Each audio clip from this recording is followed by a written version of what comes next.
Russia is rearming, and it wants the world to know it. This month, President Medvedev, the nation's commander-in-chief, announced sweeping plans to modernize the armed forces and enhance its nuclear potential. Russia says it's an answer to NATO's expansion closer to its borders and the only way of getting equal with the West.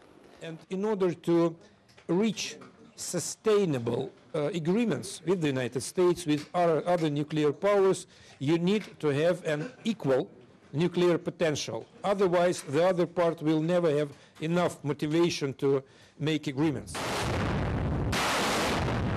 Unfortunately, we live in a realistic world. In the realistic world, you know, they look, your weaponry, what do you have? Your armed forces, you know, their capabilities, and if they think that you are weak, you will be treated accordingly. This is the rule, unfortunately, you know, that you cannot afford being weak. You have to be strong. Russia's armed forces have changed little since Soviet times. It's still almost entirely a conscript army whose reputation has been damaged by a series of abuse cases.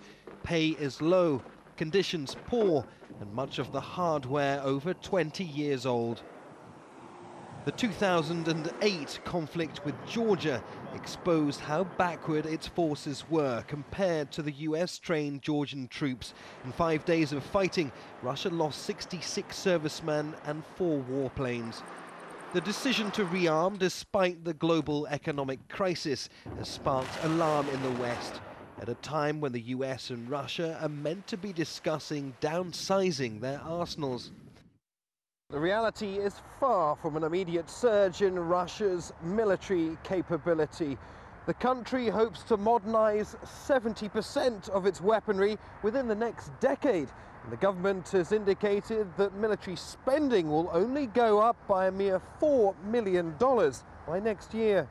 If we put Russia's defense spending into a global perspective, then it only accounts for a mere 5% of what the entire world spends on arms.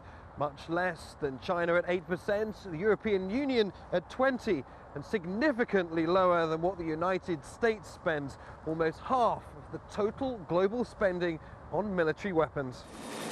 But it's arms sales and growing military ties with nations hostile to the United States that continues to concern Washington. Russia has sold billions of dollars in weapons to Iran and conducted military exercises with Venezuela, making the job of forging a new chapter in US-Russia relations all the more challenging. Neave Barker, Al Jazeera, Moscow.